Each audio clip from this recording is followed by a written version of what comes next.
গ্রামে যারা আইএসএফ করে, আমাদের গ্রামে যারা ওরা বিরোধী দল করে, সবাই ওকে ভালোবাসে। সবাই একসঙ্গে ওরা খেলাধুলো, খাওয়া দাওয়া সবই কিছু করে সবাই। কিন্তু আমার ধারণা আইএসএফ এর এটা কাজ না, এটা গোষ্ঠীকন্দলের কাজ। ওরা তৃণমূলের লোকেরাই ওরা খুন করেছে, এটা আমার মত।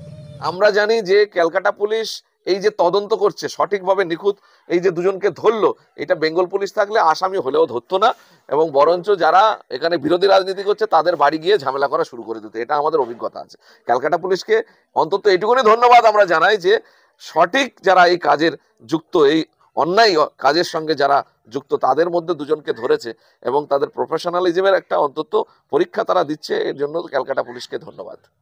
এবং আপনারা যদি ডেটা ক্যালকুলেশন করেন তাহলে বুঝবেন যে আমি অত্যুক্তি করছি না, এটা হচ্ছে প্রমাণিত সত্য। আমাদের পূর্ব ক্যানিং এর বিধায়ক শওকত সাহেব যেখানেই দায়িত্ব নেয় সেখানেই দেখবেন এই ধরনের মানে অগ্নিগর্ভ পরিস্থিতি। আমরা বাসন্তী দেখেছি, উনি যতদিন দায়িত্বে ছিলেন প্রতিনিয়ত এই ধরনের অগ্নিগর্ভ পরিস্থিতি। ভাঙনের ক্ষেত্রে তার ব্যতিক্রম আমরা দেখছি না।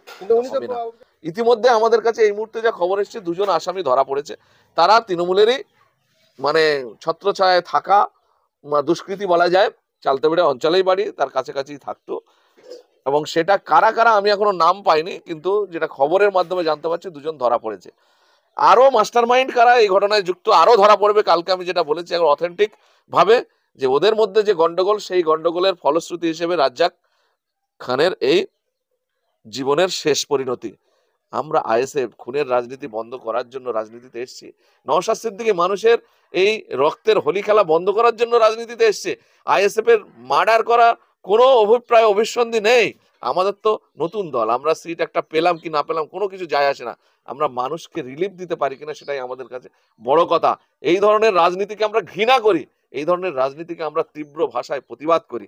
প্রশাসনের কাছে আমাদের কাতর আর্তি, আপনারা সঠিক তদন্ত করুন কারা এই কাজের সঙ্গে যুক্ত। আপনারা দেখবেন কোনো না কোনো রাঘব বল এর মধ্যে যুক্ত হয়ে গেছে। এবং আগামী দিনে ভাঙড়ের রাজনীতি যাতে রক্তের হোলি খেলা না হয়, যাতে বন্ধ হয়, তার জন্য আমরা কাতর প্রার্থনা জানাবো। প্রয়োজনে সব রকম সহযোগিতা করতে আমরা রাজি আছি। এই খুনের রাজনীতি বন্ধ হোক। এর আমাদের পূর্ব অভিজ্ঞতা আছে। ক্যানিং পূর্বের আপনার মানিক পাইক মার্ডার, ক্যানিং পূর্বের রাজ্জাক সর্দার পঞ্চায়েত সমিতির কর্মাধ্যক্ষ মার্ডার, এই অভিজ্ঞতা আমাদের আছে।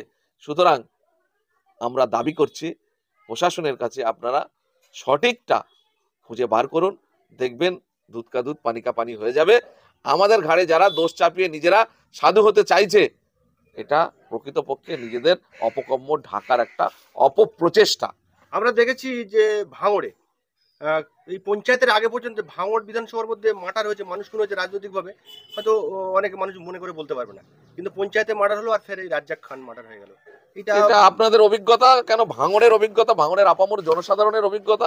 রাজনীতিতে মৃত্যু এইরকম ঘটনা আজ পর্যন্ত ঘটেছে হয়তো রেয়ার, খুব রেয়ার, মানে অনেক আগে হয়তো একটা আধটা এরকম হয়েছে, কিন্তু এইরকম ঘটনা খুব রেয়ার। এবং আপনারা যদি ডেটা ক্যালকুলেশন করেন তাহলে বুঝবেন যে আমি অত্যুক্তি করছি না, এটা হচ্ছে প্রমাণিত সত্য। আমাদের পূর্ব ক্যানিং এর বিধায়ক শওকত সাহেব যেখানেই দায়িত্ব নেয় সেখানেই দেখবেন এই ধরনের মানে অগ্নিগর্ভ পরিস্থিতি। আমরা বাসন্তী দেখেছি, উনি যতদিন দায়িত্বে ছিলেন প্রতিনিয়ত এই ধরনের অগ্নিগর্ভ পরিস্থিতি। ভাঙনের ক্ষেত্রে তার ব্যতিক্রম আমরা দেখছি না। কিন্তু উনি তো অভিযোগ করছেন যে না, ওনার তো এটা কাজ। উনি তো অভিযোগটা অন্যের ঘাড়ে ঘুরিয়ে না দিলে ওনার পলিটিক্সটা সঠিক জায়গায় আসবে না, সেটাই তো উনি করেন। ওনার পুরোনো ডেটা আপনি কালেকশন করেন, দেখতে পাবেন একটার পর একটা ইতিপূর্বে অনেক রকম ঘটনা। যার এই তো দুজন ধরা পড়েছে, বলুন না এই দুজনকে যারা মানে পুলিশ প্রশাসন ধরেছে তারা কাদের লোক, তাদেরকে তো ইনকোয়ারি করলে তো বোঝা যাবে যে কারা এর সঙ্গে যুক্ত। এই যে খুনি বা হানাহানি নতুন করে ভাঙড়ে আবার শুরু হলো, এটা আপনি কেমন ভাবে দেখছেন? একদম ভালোভাবে দেখছি না। এবং আগামী 26 সালে নির্বাচন ওরা চাইছে এরকম মিথ্যা ঘটনা নিজেরা ঘটিয়ে বিরোধীদের ঘাড়ে চাপিয়ে দিয়ে বিরোধীর নেতা নেতৃত্বদেরকে আসামি বানিয়ে এখানে বিনা প্রতিদ্বন্দ্বিতায় মানে বিরোধীদেরকে লকআপে ঢুকিয়ে দেবে, আর এখানে ফাঁকা ময়দানে ভোট করবে, এরকম একটা পরিকল্পনা তৈরি করে আমার মনে হচ্ছে এই কাজগুলো করা হচ্ছে।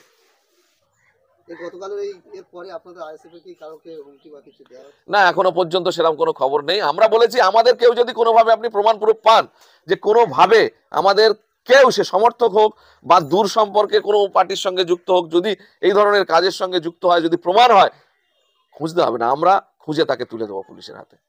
আমি ঘরে ঢুকে জাস্ট হাত মুখ ধুয়ে বসেছি, ফোনের পর ফোন আসা শুরু হয়ে গেছে। আমি তো প্রথমে হতবাক হয়ে গেছি যে এই ধরনের ঘটনা, মানে চকিত হয়ে গেছি। তারপরে আমি খোঁজ খবর যা করলাম, করে যা বুঝতে পারলাম যে এই ঘটনা ওদের নিজেদের গোষ্ঠীদ্বন্দ্ব এবং অর্থনৈতিক লেনদেনের কারণে ঘটেছে। এবং আমি কালকেও বলেছি প্রেসকে যে আপনারা তথ্য অনুসন্ধান করুন, এবং পুলিশ প্রশাসনকে বলেছি কারো কথায় বায়াস না হয়ে, কারো কথায় প্রভাবিত না হয়ে আপনারা সঠিক তথ্য বা সঠিক তদন্ত করুন যে আসামি কারা, এই ঘটনা কারা ঘটিয়েছে।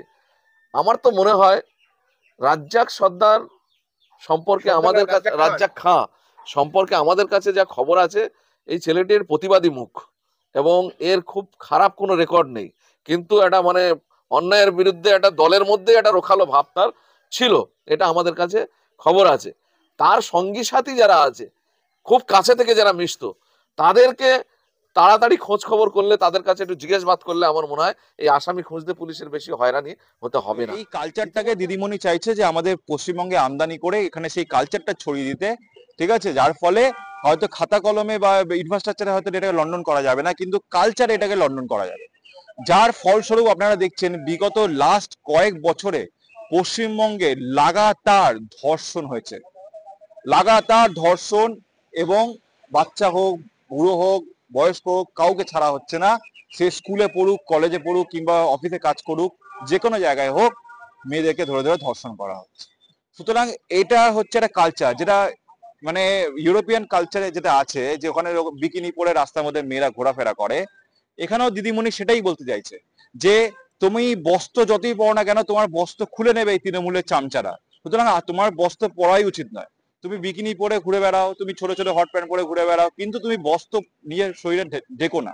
কারণ তুমি যদি বস্ত্র দিয়ে ঢাকো, তাহলে এই তৃণমূলের কিছু নেতা মন্ত্রী আছে, এই মনোজিৎ মিশ্র মতো কিছু নেতা আছে, তারা তোমার বস্ত্রটা জোর করে তোমার গায়ে থেকে খুলে নেবে।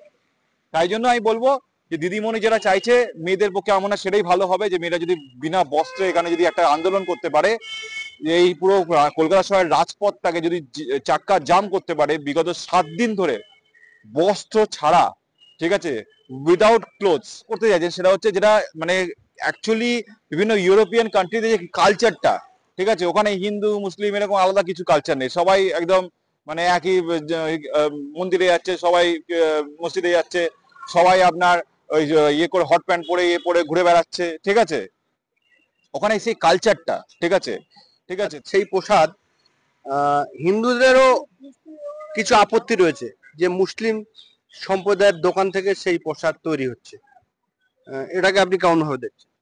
দেখুন, আমি একটা কথা বলছি, যেটা হচ্ছে দিদিমণি যেটা অ্যাকচুয়ালি চাইছেন, সেটা হচ্ছে এটাকে মানে লন্ডন করতে, পুরো পুরো পশ্চিমবঙ্গটাকে লন্ডন করতে। ভালো, কিন্তু পশ্চিমবঙ্গটাকে লন্ডন করতে যে ইনফ্রাস্ট্রাকচার করতে হয়, সেটা তো তিনি করতে পারবেন না। সুতরাং ইনফ্রাস্ট্রাকচার তার পক্ষে সম্ভব না, কোনো কারখানা করা, বড় বড় শপিং মল করা, এসব তো করা তার দ্বারা হবে না।